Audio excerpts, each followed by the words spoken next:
Valentine's Day and romance and food.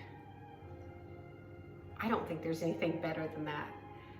Tonight we're going to make beef stroganoff, and first we're going to have the Caesar salad, which I showed you how to make in episode 2. That is a perfect dinner to have for Valentine's Day.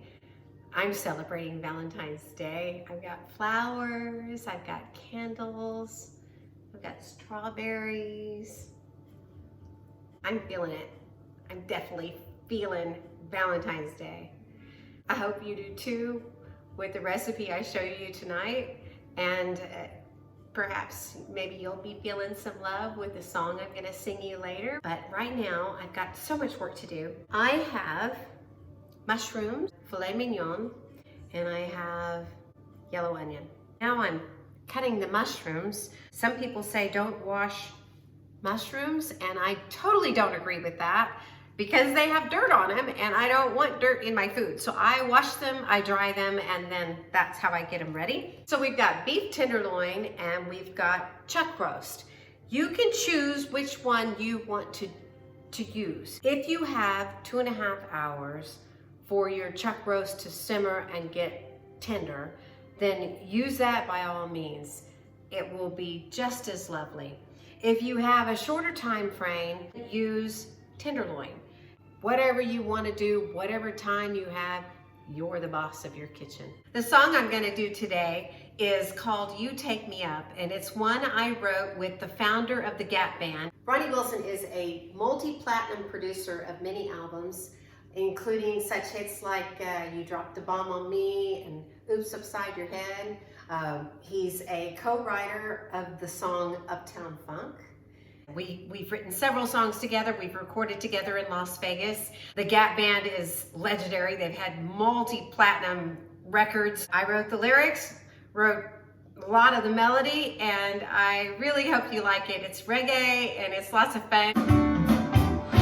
Everything I see, you captured all of me, eternally.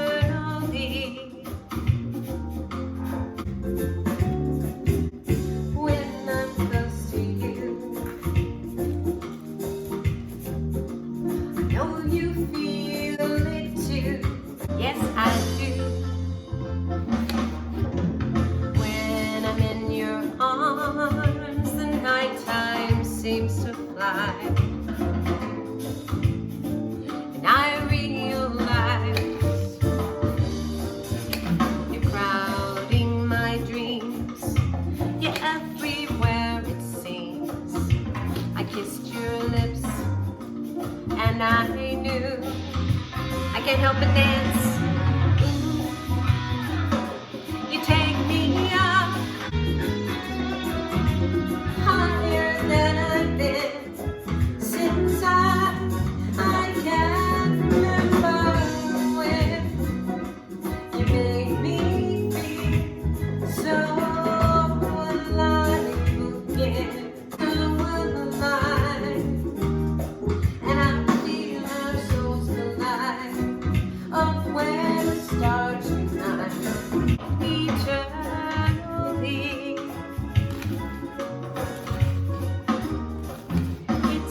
back to work. So I have the onions, the shallots, the garlic, and the mushrooms in a big pot, and I'm going to simmer them in olive oil, cooking nicely.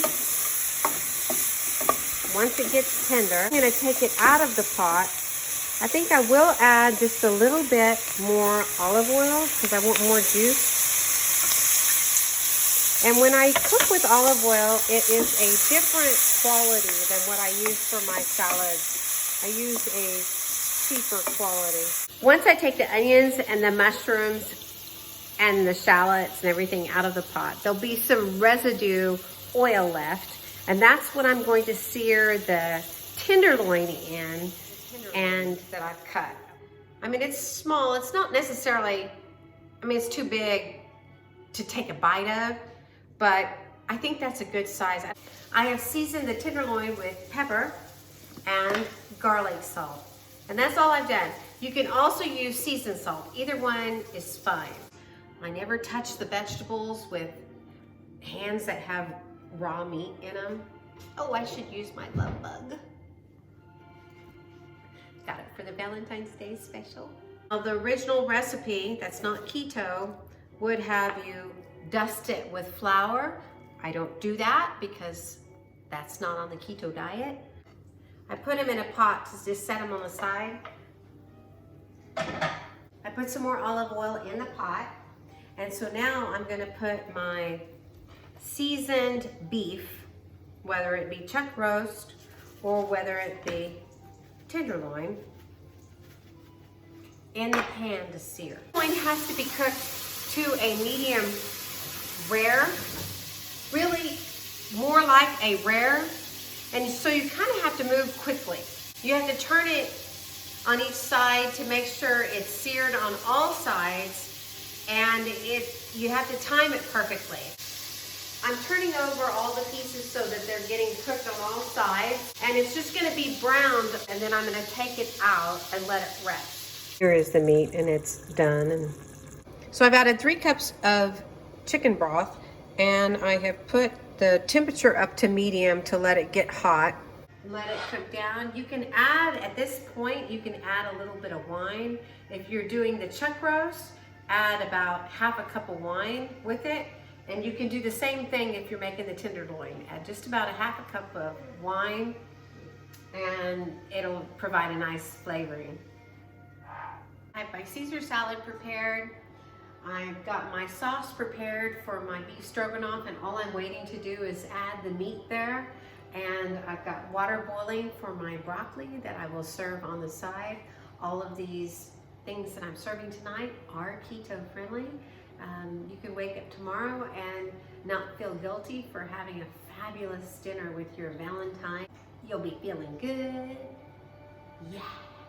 And you'll be feeling loved, yeah. So I have added about 1.5 cups of sour cream, and you can see it's looking really creamy. Sour cream is on the keto diet. So you see it's got a nice sauce.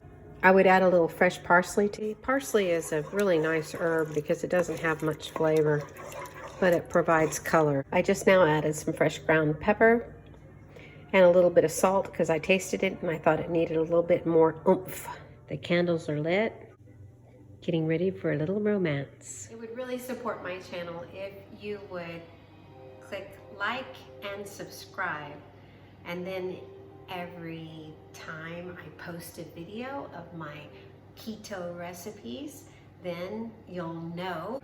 I love my eggplant parmesan. I love short ribs. I have so many different things I can show you. So I'll see you next time.